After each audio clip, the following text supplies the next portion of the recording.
The Chris Watts Family Murders, 2018. Welcome back to Uncovering Crime Tales. Tonight, we dive into one of the most shocking and chilling true crime stories of the 21st century, the brutal murder of Shanann Watts and her two young daughters in Colorado, USA. A husband, seemingly ordinary and loving to the outside world, hiding a darkness so deep it shook the entire nation.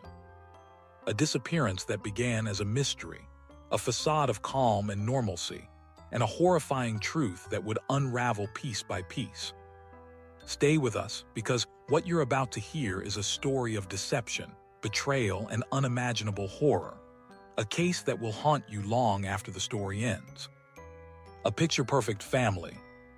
In the small town of Frederick, Colorado, the Watts family seemed like the embodiment of the American dream. Chris Watts worked steadily as an operator at an oil company.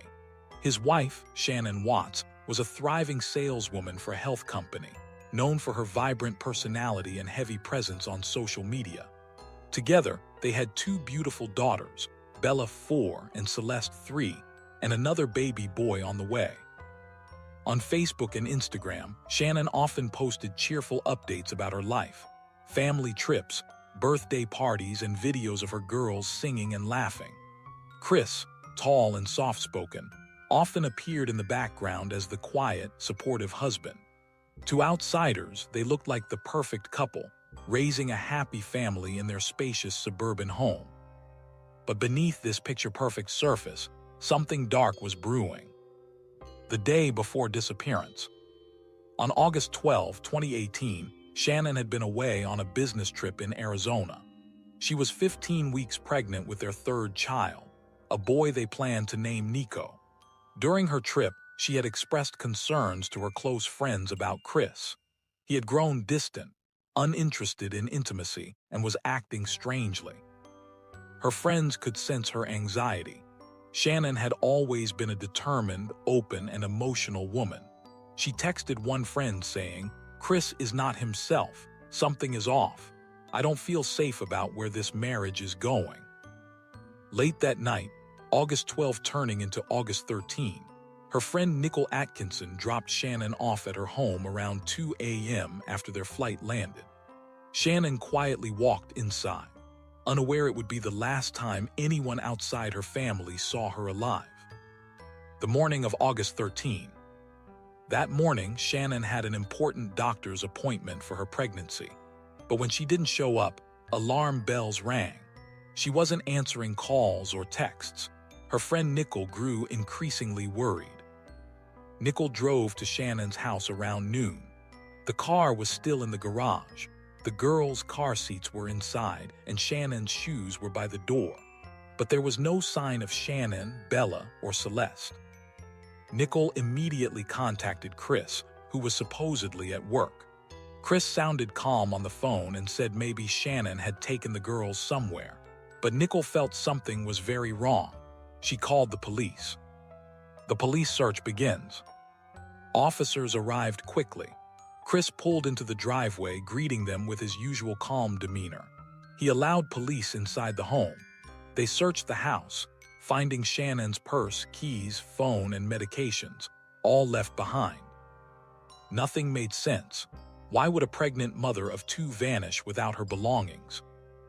That evening, the story exploded across local news stations. Pregnant Colorado woman and two young daughters missing.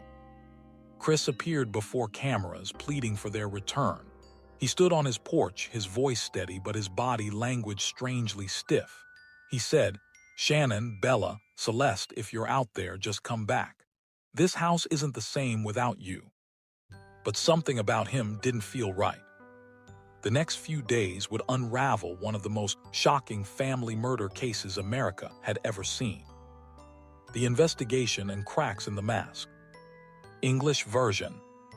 The disappearance of Shanann Watts and her two little daughters had already begun to dominate local news in Frederick, Colorado. Police officers canvassed the neighborhood, knocking on doors, asking if anyone had seen or heard anything unusual. Friends and neighbors, deeply worried, gathered outside the Watts residence, their eyes full of fear and suspicion. Something about this disappearance did not feel like a random event. It was far too sudden, far too strange. Chris Watts, meanwhile, played the role of a concerned husband and father. Standing on his front porch, he gave interviews to local TV stations. His voice sounded calm, too calm, as he asked Shanann and the girls to come home. "Shanann, Bella, Celeste, if you're out there, just come back. This house isn't the same without you," he said, looking straight into the camera. But his composure was unnerving. Many viewers who saw that interview later said there was something cold, something detached in his eyes. Instead of a panicked father, he looked more like a man trying to act a part. The police were already sensing that Chris's story didn't quite add up. He said he had left for work early that morning, and Shanann and the kids were still at home. But neighbors reported that they hadn't seen Shanann or the girls all day. One neighbor even allowed police to review his security camera footage. What they saw was chilling. Around 5 a.m., Chris's truck backed into the driveway, something unusual, and stayed there for a long time before leaving. The neighbor told the officers that Chris never parked his truck in that way. Inside the Watts house, detectives noticed small but troubling details. Shannon's purse, phone, and medication were still there. No mother who intended to leave voluntarily would have walked away without them. Then came the interview with Chris inside the police station. He repeated his version of events, insisting that his wife and daughters had simply disappeared. Detectives observed his body language, stiff, rehearsed, almost robotic. It was as if he had memorized every word. To get to the truth, investigators decided to administer a polygraph test. Chris agreed, perhaps thinking he could beat it, but the machine told a different story. The results showed clear signs of deception. When confronted with this, Chris's mask began to slip. Detectives pressed harder, reminding him that lies always fall apart, and sooner or later the truth surfaces. Finally, when he could no longer hold it in, Chris cracked. But instead of admitting everything at once, he tried to shift the blame. He claimed that Shanann had killed the children in a fit of rage, and that he had killed her in retaliation. It was a desperate, hollow story, one that investigators knew could not be true. The police now believed they were dealing not with a grieving husband but with a cold-blooded murderer. All that remained was to find Shanann, Bella, and Celeste. And soon, Chris would lead them straight to the horrifying truth. Confession, discovery, and justice. The investigation had been ongoing for several days. Police knew something was very wrong with Chris Watts, but they had little to go on without the victims. Public pressure was mounting. Media trucks lined the streets, neighbors whispered, and social media was ablaze with theories, accusations, and heartbreak. Finally, on August 15, 2018, Chris Watts agreed to meet investigators at the police station. At first, he repeated the same story, that Shanann had taken the girls and left. But detectives confronted him with the polygraph results, inconsistencies in his timeline, and the evidence from his phone and vehicle. Hours of intense questioning broke him. Around late afternoon, Chris Watts confessed. The words shocked even the seasoned detectives. He admitted to killing Shanann in a fit of rage after she confronted him about wanting a separation. Then, in a calculated act, he smothered Bella and Celeste in their beds while they slept. He claimed he had no plan to kill them, but the act was deliberate, and the horror was complete. Leading the police to the bodies. The confession was chilling, but detectives still needed proof. Chris reluctantly led officers to a remote oil field where he had buried Shanann, Bella, and Celeste in shallow graves. The scene was horrifying.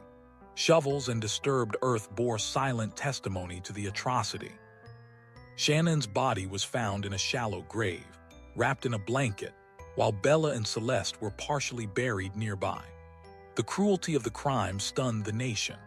For many, the horror was compounded by the fact that Chris had maintained the facade of a loving husband and father throughout the investigation. Arrest and charges. Chris Watts was immediately arrested and charged with 5 counts of first-degree murder, 1 for Shanann, 2 for the girls, and 2 more for the unborn child under fetal homicide laws. The legal proceedings moved quickly due to the overwhelming evidence, including his confession, phone records, and witness statements. Courtroom drama. In November 2018, Watts entered a plea deal to avoid the death penalty, pleading guilty to all 5 murders. The courtroom was tense, the air heavy with grief and outrage. Shanann's family sat stoically, her mother clutching photographs of her grandchildren, struggling to process the unfathomable loss. Chris Watts was sentenced to 5 consecutive life sentences without the possibility of parole, a legal